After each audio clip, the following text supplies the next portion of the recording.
வணக்கம் நண்பர்களே. இப்போ நீங்கள் பார்க்குற நபர் யாருன்னா ஜார்ஜ் கார்லின். இவர் ஒரு ஸ்டாண்டப் காமெடியன், அதாவது நகைச்சுவையாக பேசுபவர். இவர் ரொம்ப ஃபேமஸான ஆள். இவர் நகைச்சுவையாக பேசுகிறது மட்டும் இல்லை, இவர் ஒரு பகுத்தறிவாளனும் கூட. எனக்கு இவரோட பேச்சு ரொம்ப பிடிக்கும். இவர்கிட்ட இருக்கக்கூடிய தனித்தன்மை என்ன அப்படின்னு நீங்கள் பார்த்தீங்கன்னா, நகைச்சுவையோட ஆகச்சிறந்த கருத்துக்களையும் சொல்லுவார். அதான் இவருடைய தனித்துவம். இவர் இறந்து கிட்டத்தட்ட 12 வருஷம் ஆயிடுச்சு. ஆனால் இவர் 20 வருடங்களுக்கு முன்பு உடலின் எதிர்ப்பு சக்தி தொடர்பாக ஒன்று பேசியிருப்பார். அவர் அன்னைக்கு பேசுனது இன்னைக்கு எவ்வளோ ரெலவெண்ட்டாக இருக்குது அப்படிங்கிறத நீங்கள் பாருங்களேன். இது ரொம்ப ஒரு இன்ட்ரெஸ்டிங்கான ஒரு பேச்சாக இருந்தது.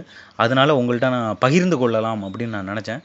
அதே சமயம் இவருடைய பேச்சை முழுவதுமாக கேட்டுவிட்டு அதை ஒழுங்காக நீங்கள் புரிஞ்சுக்கிட்டு அதுக்கப்புறம் உங்களை சுற்றி இருக்கக்கூடிய மக்களையும் ஊடகங்களையும் நீங்கள் பார்த்தீங்க அப்படின்னா செம காமெடியாக இருக்கும். சரி, பாருங்கள். It's just one more way of reducing your liberty and reminding you that they can fuck with you anytime they want, as long as you put up with it. As long as you put up with it. Which means, of course, anytime they want. Because that's what Americans do now. They're always willing to trade away a little of their freedom in exchange for the feeling, the illusion of security. What we have now is a completely neurotic population obsessed with security and safety and crime and drugs and cleanliness and hygiene and germs. There's another thing. Germs. Where did this sudden fear of germs come from? In this country. Have you noticed this? The media constantly running stories about all the latest infections, salmonella, E. coli, hantavirus, bird flu, and Americans they panic easily, so now everybody's running around scrubbing this and spraying that and overcooking their food and repeatedly washing their hands, trying to avoid all contact with germs. It's ridiculous, and it goes to ridiculous lengths. In prisons, before they give you a lethal injection, they swab your arm with alcohol. It's true. It's true. It's true. Well, they don't want you to get an infection. And you can see their point. Wouldn't want some guy to go to hell and be sick. It would take a lot of the sportsmanship out of the whole execution. Fear of germs. Why, these fucking pussies. You can't even get a decent hamburger anymore. They cook the shit out of everything now because everybody's afraid of food poisoning. Hey, where's your sense of adventure? Take a fucking chance, will you? You know how many people die in this country from food poisoning every year? 9,000. That's all. It's a minor risk. Take a fucking chance, bunch of goddamn pussies. Besides, what do you think you have an immune system for? It's for killing germs. But it needs practice. It needs germs to practice on. So listen. If you kill all the germs around you and live a completely sterile life, then when germs do come along, you're not going to be prepared. And never mind ordinary germs. What are you going to do when some super virus comes along that turns your vital organs into liquid shit? I'll tell you what you're going to do. You're going to get sick, you're going to die, and you're going to deserve it because you're fucking weak and you got a fucking weak immune system. Now, God damn it.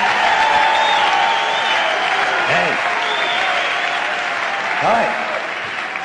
Let me tell you a true story about immunization, okay? When I was a little boy in New York City in the 1940s, we swam in the Hudson River, and it was filled with raw sewage, okay? We swam in raw sewage, to cool off. And at that time, the big fear was polio. Thousands of kids died from polio every year. But you know something? In my neighborhood, no one ever got polio. No one, ever. You know why? Because we swam in raw sewage.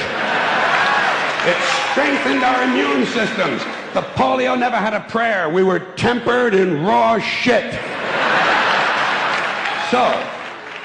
So personally, I never take any special precautions against germs. I don't shy away from people who sneeze and cough. I don't wipe off the telephone. I don't cover the toilet seat. And if I drop food on the floor, I pick it up and eat it. I eat it. Yes, I do. Even if I'm at a sidewalk cafe in Calcutta, the poor section, on New Year's morning during a soccer riot.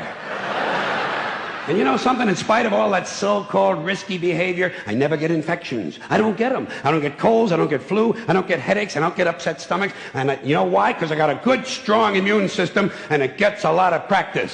My immune system is equipped with the biological equivalent of fully automatic military assault rifles with night vision and laser scopes. And we have recently acquired phosphorus grenades, cluster bombs, and anti-personnel fragmentation mines. So, when my white blood cells are on patrol, reconnoitering my bloodstream, seeking out strangers and other undesirables, if they see any suspicious-looking germs of any kind, they don't fuck around. They whip out the weapons, they wax the motherfucker, and deposit the unlucky fellow directly into my colon. Into my colon. There's no nonsense. There's no Miranda warning. There's none of that 3 strikes and you're out shit. First defense, bam! Into the colon you go.